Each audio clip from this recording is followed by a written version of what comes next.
Today I'm going to show you guys how to read contour maps. And the easiest way to do this on the computer is to type in Navionics and click on this Navionics Web App.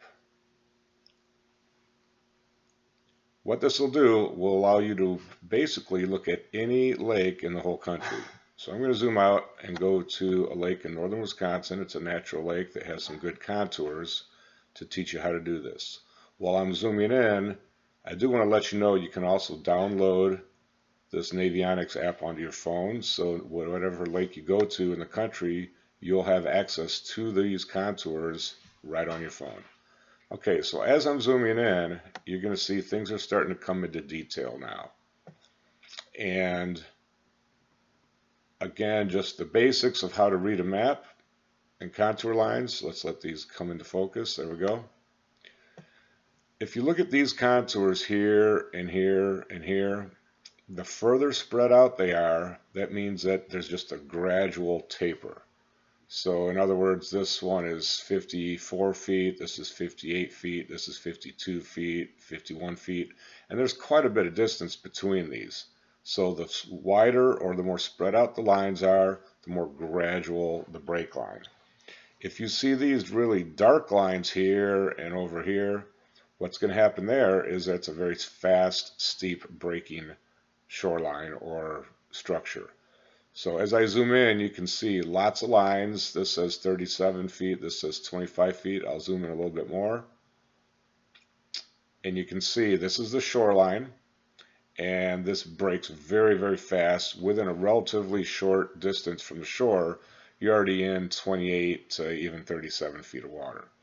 So those are the basics of how to read contours. Now, to get good at this on the water, is you want to be looking at these maps at the same time that you're looking at a depth finder, so you can start to visualize what's going on underneath the water. So let me give you an example of this. So if I zoom in right here, I can see, well, this is a hump.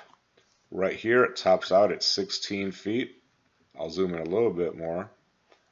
The hump runs basically north-south, and then it kind of angles to the east down here on the south end.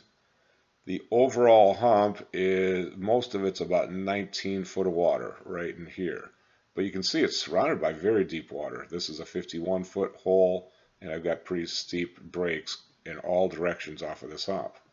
So this is a good example of finding mid-lake structure by using a map like this. If I contrast that and go to another part of the lake, we're going to go into a shallow bay. Here's a shallow bay. I can tell it's a shallow bay because the lines are really, really spread apart. Leading into this bay, we've got a pretty steep break. I can tell that because the lines are so tightly packed together, it almost looks black. So as I zoom in, you can see, okay, here's 30 some feet of water, but once I get into the bay, it's basically in the less than 20 for most of this bay.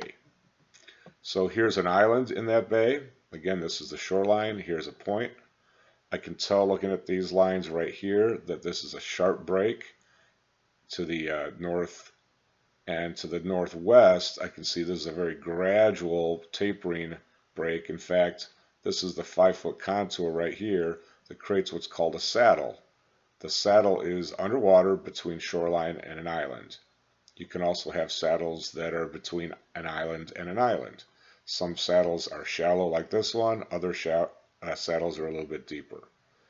So those are the basics on how to read a contour map. Another thing that Navionics allows you to do, if you click on this button over here and click on, right now I'm clicked on sonar chart, but if I clicked on Navionics, you get a little bit less detail, and it might be a little bit less confusing to you at first to use that. And as I zoom in, the detail does start to arrive, but that might be a tip to help you when you first start out. So you can click on sonar chart for the most detail, or Navionics for the less detail. All right, I'm now going to zoom to central Illinois to a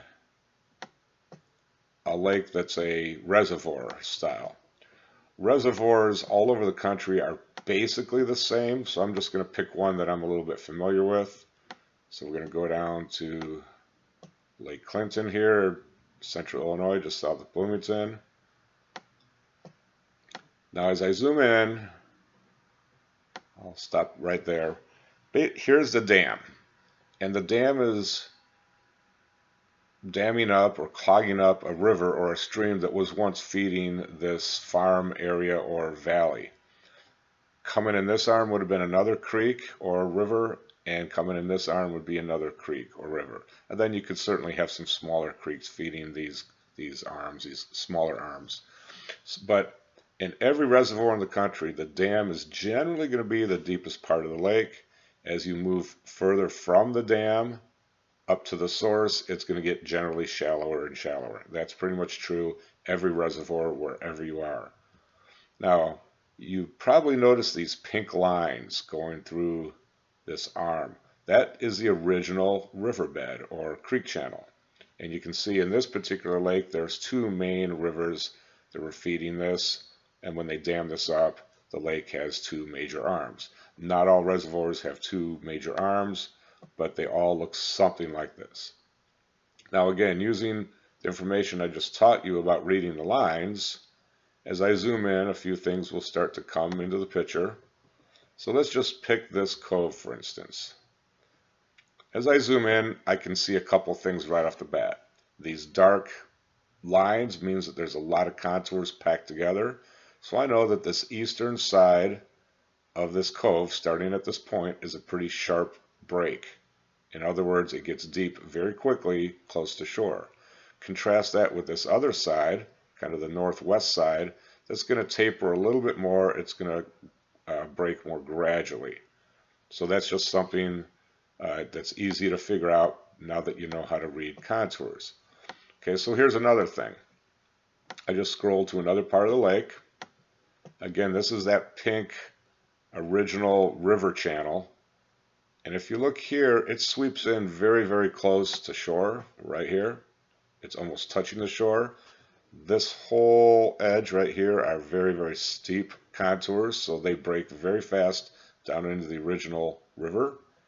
But if you look at this is a 4-foot break line that extends way out from shore. So that's an underwater point. In fact, this break line here is only 5 or 6 feet deep. And so that extends out, and it even extends out further, and I can zoom in. And so this probably is, I believe, the 10 or 12-foot break line. So it extends way out from shore. Now, this might be filled with stumps or brush piles or standing timber. I don't know. I won't be able to tell that until I get on the lake. But I do know that to the east side of this underwater point, it drops very, very fast right into a creek channel. So those are just a couple of things that might help you start to learn how to read maps.